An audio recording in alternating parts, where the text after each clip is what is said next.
What's up mga Lods? This is Master Renz and welcome back to my channel.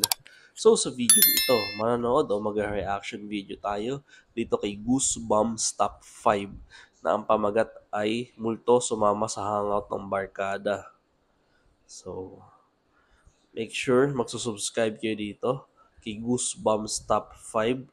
So shoutout sa mga subscribers ko dyan. Thank you so much sa inyong pagsuporta. So without further ado, let's go sa go!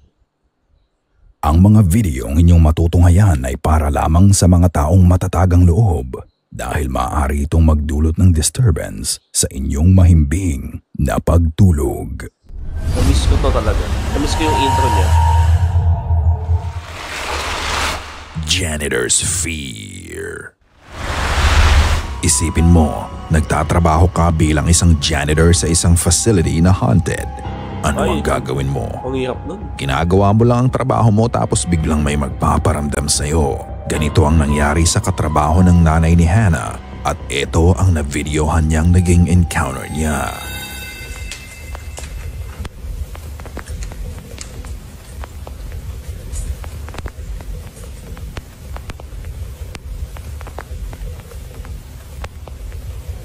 Wow!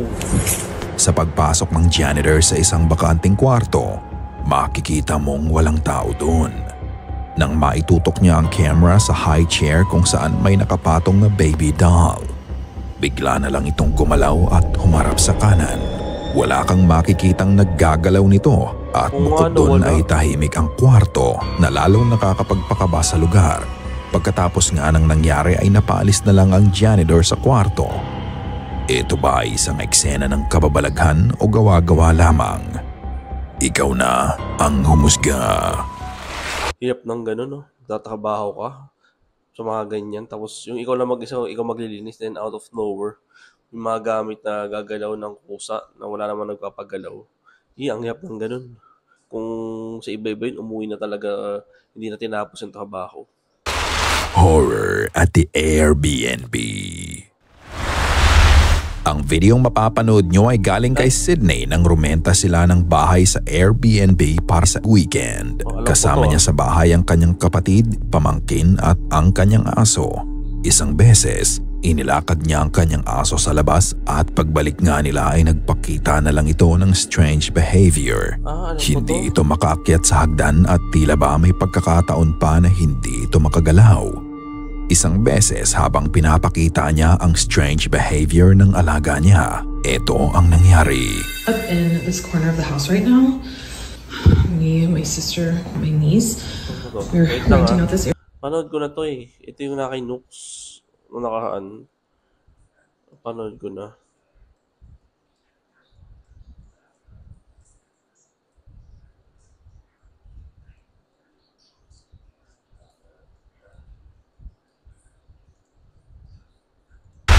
Ang videong structure. Baby room. Ang videong ito ay kuha ng CCTV sa loob ng kwarto ng baby ng isang TikToker. Ito ay kuha noong November 7, 2021. Lagpas alas 11 na ng gabi. Natutulog lang ang kanyang anak nang may mapansin siyang paggalaw sa ilalim ng crib ng baby.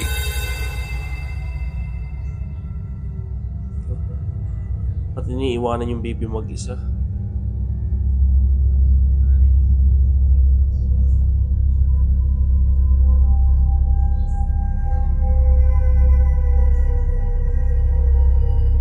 Ay!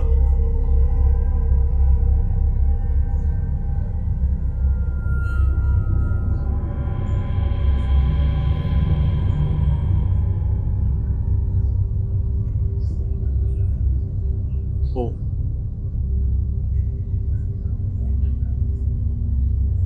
Nagulat yung nanay.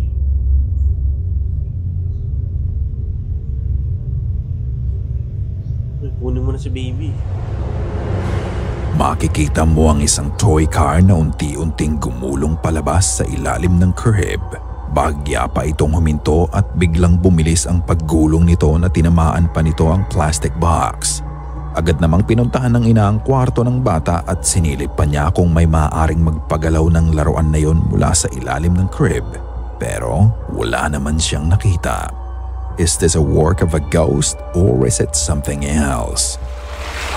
Pag ganun dapat, hindi iniiwanan ng baby mag-isa sa kwarto. Dapat sinasamahan.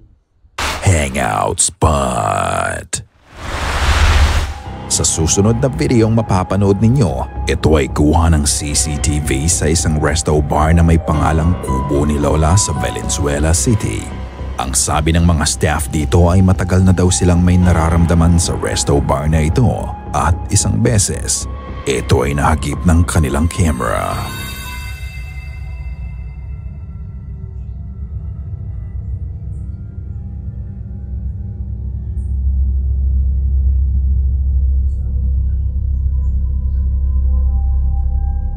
Ano kaya mahagip dito?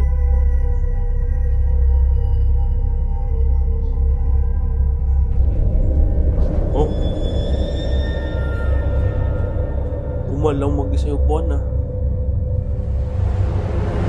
Makikita mo ang isang grupo ng mga kalalakihan na chill lang na nagkukwentuhan sa isang lamesa.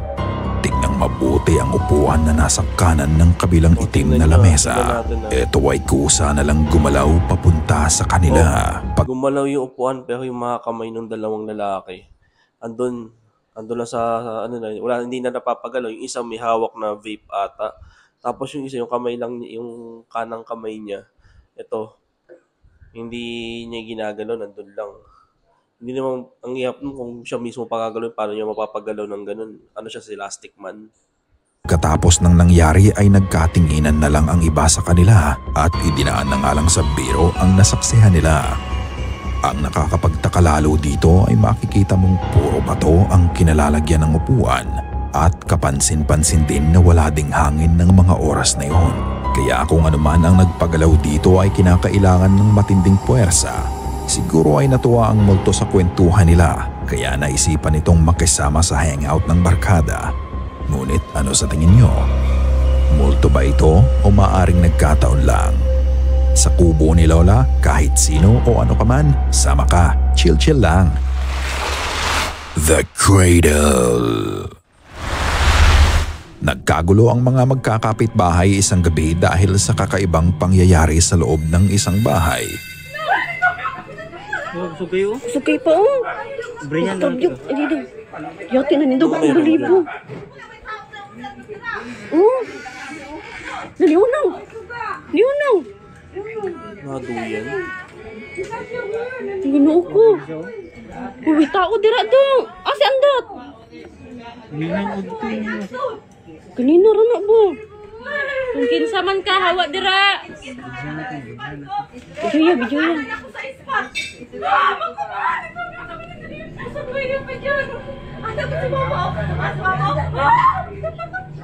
Tena kay say date.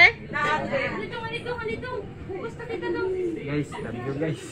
Kuya nun eh, awang daw yan ganun eh. Nagtabyog-tabyog. Ganin na rago na udto. Dili na sa hangin, oy. Ganin na na.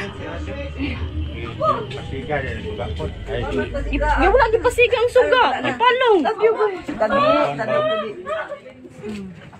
Wa, oh. Oh, niunong oh. Ay, wala. Wala. oh, hangin lagi. Oh. Uy, ganiya, uy, wala, uy. Wala yan, Dai, wala uy, yan. anak kayo siya, oh. Dili, uy.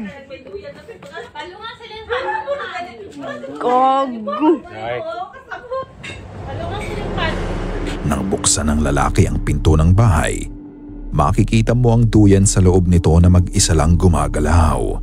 Makikita mo din na walang tao sa loob na maaaring magpagalaw nito. At kung titignan mong mabuti, ang lakas ng paggalaw ng duyan ay hindi nagbabago sa buong video.